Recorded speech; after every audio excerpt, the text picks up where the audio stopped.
नमस्कार, मैं रचना शर्मा चढ़ती कला टाइम टीवी देख रहे सभी दर्शकों का स्वागत करती हूं। आप देख रहे हैं हरियाणा न्यूज। समाचार की शुरुआत से पहले एक नजर आज की मुख्य सुर्खियों पर।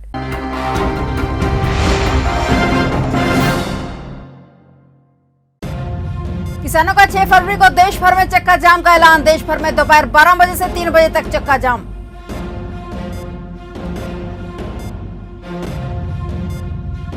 गाजीपुर और टिकरी बॉर्डर पर पुलिस की कड़ी चौकसी। किले में तब्दील हुए सिंगू, गाजीपुर और टिकरी बॉर्डर।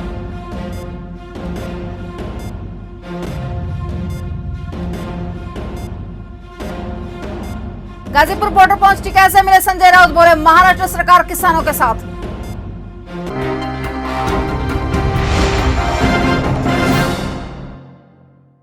और अब समाचार विस्तार से।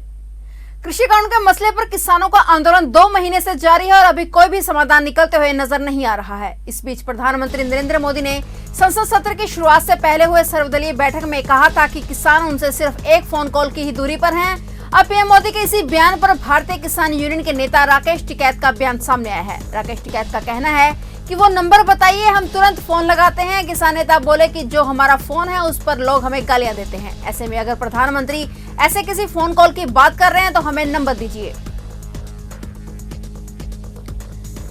कृषि कानून के मसले पर जारी किसानों के आंदोलन को अब खुले तौर पर राजनीतिक दलों का समर्थन मिल रहा है। मंगलवार को इसी कड़ी में शिवसेना सांसदों का एक प्रतिनिधिमंडल गाजीपुर बॉर्डर पर किसानों का समर्थन करने पहुंचा। इस प्रतिनिधिमंडल की अगुवाई शिवसेना के सांसद और प्रवक्ता संजय राउत ने की। संजय राउत ने किसानों से मुलाकात की और किसान नेता राकेश टिकैत से भी मिले। संजय राउत ने यहाँ कहा कि किसानों के साथ जिस तरह का बर्ताव किया जा रहा है, ऐसे में हमारा समर्थन जताना जरूरी है। शिवसेना सांसद ने कहा कि महाराष्ट्र सरकार और उद्धव ठाकरे किसानों के इस आंदोलन को पूरी तरह समर्थन करते हैं। आपको बता दें कि मंगलवार को शिवसेना के करीब 6 सांसद गाजीपुर बॉर्डर पहुंचे हैं। इनमें संजय राउत के अलावा अनिल देसाई, अरविंद सावंत आदि सांसद भी शामिल हैं। कृषि कानूनों के खिलाफ प्रदर्शन कर रहे किसानों का दायरा लगातार बढ़ता ही जा रहा है और अब किसान एकता मोर्चा ने ऐलान किया है कि 6 फरवरी को देश भर में 3 घंटे के लिए चक्का जाम किया जाएगा। किसान एकता मोर्चा ने बताया कि 41 किसान यूनियनों ने 6 फरवरी शनिवार को देश भर में दोपहर 12 बजे से 3 बजे तक चक्का जाम करने का फैसला किया है। किसानों की तरफ से किए गए ऐलान के बीच दिल्ली बॉर्डर पर पुलिस का पहरा लगातार बढ़ता ही जा रहा है। दिल्ली बॉर्डर पर पुलिस की चौकसी बढ़ रही है। दिल्ली पुलिस ने दिल्ली उत्तर प्रदेश को जोड़ने वाले गाजीपुर बॉर्डर और टिकरी बॉर्डर पर भारी बैरिकेड्स लगा दिए हैं। कंटीले तारों से भी रास्ता रोकने की कोशिश की गई है। कई लेयर के बैरिकेड्स और सीमेंट वॉल्स लगाए गए हैं तो गाजीपुर बॉर्डर पर सड़कों पर बड़ी बड़ी कीलें लगाई गई हैं। दिल्ली के बॉर्डर पर चल रहे किसान आंदोलन में शामिल होने के लिए पंजाब से ट्रेन में सवार होकर आ रहे किसानों की ट्रेनों को डाइवर्ट कर दिया गया। इसी सिलसिले में फिरोजपुर मुंबई पंजाब मेल को रोहतक से डाइवर्ट कर दिया गया। वहीं एक दूसरी ट्रेन को यात्रा को हरियाणा के बहादुरगढ़ तक सीमित कर दिया गया। इस दौरान स्वराज इंडिया के चीफ योगेंद्र यादव ने आरोप लगाया कि 1000 की संख्या में दिल्ली आ रहे किसानों को आंदोलन में शामिल होने से रोकने के लिए सरकार ने ट्रेनों को डाइवर्ट किया है ताकि करीब 1000 किसानों को दिल्ली पहुंचने से रोका जा सके।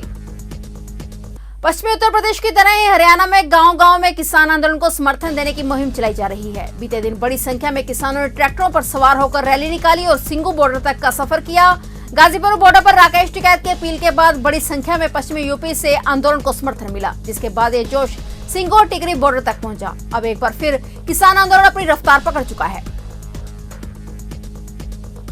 केंद्र सरकार द्वारा कल देश के लिए आम बजट पेश किया गया। बजट को लेकर अंबाला बिजली कोषाध्यक्ष अनुभव अग्रवाल ने कहा कि यह बजट सभी वर्गों को ध्यान में रखकर पेश किया गया है। इससे देश के आर्थिक हालातों को और मजबूती मिलेगी। उन्होंने कहा कि विपक्ष का काम सिर्फ कमियां निकालना ही है। राहुल गांधी जी जिन्होंने हमेशा बचकानी बात करनी है बिना पढ़े लिखे बजट के बारे में कि आदरणीय प्रधानमंत्री जी हमारे सैनिकों के साथ फोटो खिंचवाते हैं लेकिन उनके लिए कुछ नहीं करते। हर भारतवासी एक अच्छी तरह से जानता है कि पिछले 6 सालों में आदरणीय प्रधानमंत्री जी ने रक्षा क्षेत्र के लिए, सैनिकों के लिए क्या कुछ नहीं किया।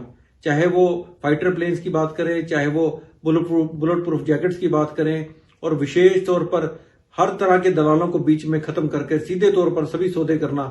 ये पूरे विश्व को पता है कि भारत डिफेंस के क्षेत्र में बहुत मजबूत हुआ है।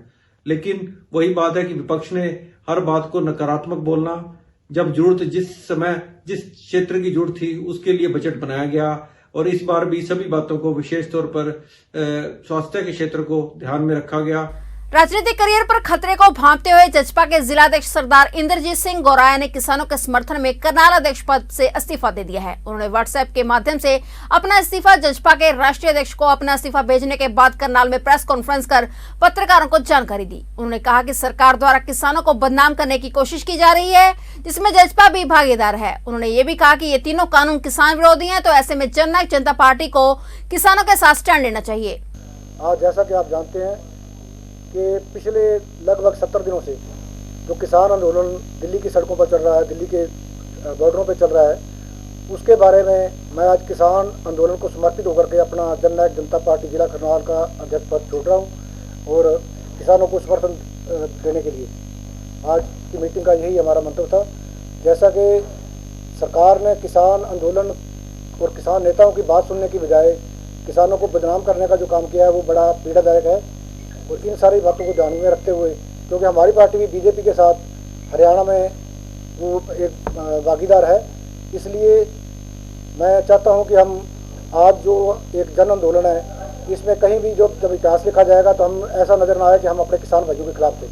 इसलिए मैंने फैसला लिया कि हम किसानों के साथ रहेंगे और पद से मैं फिलहाल हरियाणा न्यूज में इतना ही। तब तक के लिए देखते रहिए चढ़ती कला टाइम टीवी और मुझे दीजिए इजाजत। धन्यवाद।